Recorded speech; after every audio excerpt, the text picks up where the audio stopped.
दोस्तों, रामायण में जब ये निश्चित हो जाता है कि भगवान राम माता सीता और लक्ष्मण के साथ वन जा रहे हैं, तो गुरु माता अरुंधति कैकेयी को समझाते हुए कहती हैं कि तू जो कर रही है वो गलत है। तुम्हारे इस काम से तुम्हारा पुत्र भरत कभी भी प्रसन्न नहीं होगा।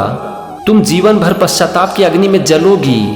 लेकिन इन सारी बातों का कैकेयी के ऊपर कोई असर नहीं पड़ता है और वो कहती हैं कि क्या सही है और क्या गलत, इसकी चिंता आप मत कीजिए, नहीं तो मुझे शिष्टाचार की सीमा लांघनी पड़ेगी।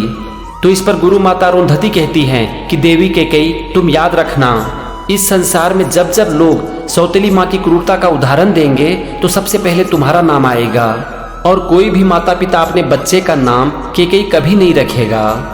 लेकिन इन सारी बातों का माता कैकेयी के ऊपर कोई असर नहीं पड़ता है और वो कहती हैं, गुरु माता आप बिल्कुल ठीक कह रही हैं, कैकेयी एक ही हुई थी और कैकेयी एक ही रहेगी। दोस्तों, गुरु को ना भगवान से ऊपर का दर्जा दिया गया है। उस समय सारे लोग गुरु और गुरु माता को पूछते थे, लेकिन माता कैकेयी के ऊपर गुरु माता की बातों का कोई असर नहीं पड़ता है। क्यों? क्योंकि मंथरा ने उनकी बुद्धि भ्रष्ट कर दी थी, और जब एक इंसान की बुद्धि भ्रष्ट हो जाती है ना, तो फिर वो सही और गलत में फर्क करना भूल जाता है। किसी के समझाने का उनके ऊपर कोई असर नहीं पड़ता है और एक दिन ऐसे ही लोगों का पतन हो जाता है। तो यहाँ पर हम सब के लिए सीखने वाली बात यही है कि कभी भी दूसरे के बहकावे में आकर अपनी बुद्धि को भ्रष्ट होने मत देना, क्योंकि अगर बुद्धि भ्रष्ट हुई तो सर्वनाश निश्चित है। भगवान राम को वन भेजने के बाद कैकेयी की क्या हालत हुई ये हम सब जानते हैं। तो जरा सोचो कि उनकी हालत के लिए कौन जिम्मेदार था। उनकी हालत के लिए जिम्मेदार था उनकी बुद्धि का भ्रष्ट होना। उन्होंने जो कुछ भी किया उसके लिए वो जीवन भर पश्चाताप की अग्नि में जलती रहीं। इसीलिए दोस्त, जीवन में हमेशा इस बात का ध्यान रखना कि चाहे कुछ भी हो जाए, हमारी बुद्धि सही से काम करे, क्योंकि एक इंसान की बुद्धि ही उसे सही रास्ता दिखाती है। इसीलिए हमेशा इस बात का ध्यान रखना कि आपकी बुद्धि हमेशा सही से काम करे, और ये चीज हमें रामायण सिखाती है।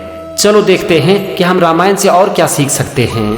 भगवान राम माता सीता और लक्ष्मण के साथ राजा दशरथ के पास आते हैं और उनसे वन जाने की आज्ञा मांगते हैं। तो राजा दशरथ कहते हैं कि नहीं राम, तुम वन मत जाओ। कैकेयी को दिए हुए वचनों से मैं बंधा हूँ, तुम नहीं। मैं राजमहल में रहूं और तुम वन के दुख भोगो, ये ठीक नहीं है। अगर तुम वन जाओगे तो मैं भी तुम्हारे साथ चलूंगा। तो इस पर भगवान राम ने जो उत्तर दिया था उससे आज हम लोग बहुत कुछ सीख सकते हैं। भगवान राम अपने पिता से कहते हैं कि पिताश्री, आपने ही मुझे सिखाया था कि राजा प्रजा की धरोहर होती है, इसीलिए पुत्र मोह में अपनी प्रजा को छोड़कर आप मेरे साथ वन नहीं जा सकते। आप मेरे दुख की चिंता ना कीजिए, क्योंकि सुख और दुख तो मन की स्थिति का नाम है। मैंने तो अपने मन को वन के सुखों की तरफ आकर्षित भी कर लिया है। दोस्तों, हम सब के लिए यहाँ पर सीखने वाली बात है कि सुख और दुख सिर्फ मन की स्थिति का नाम है।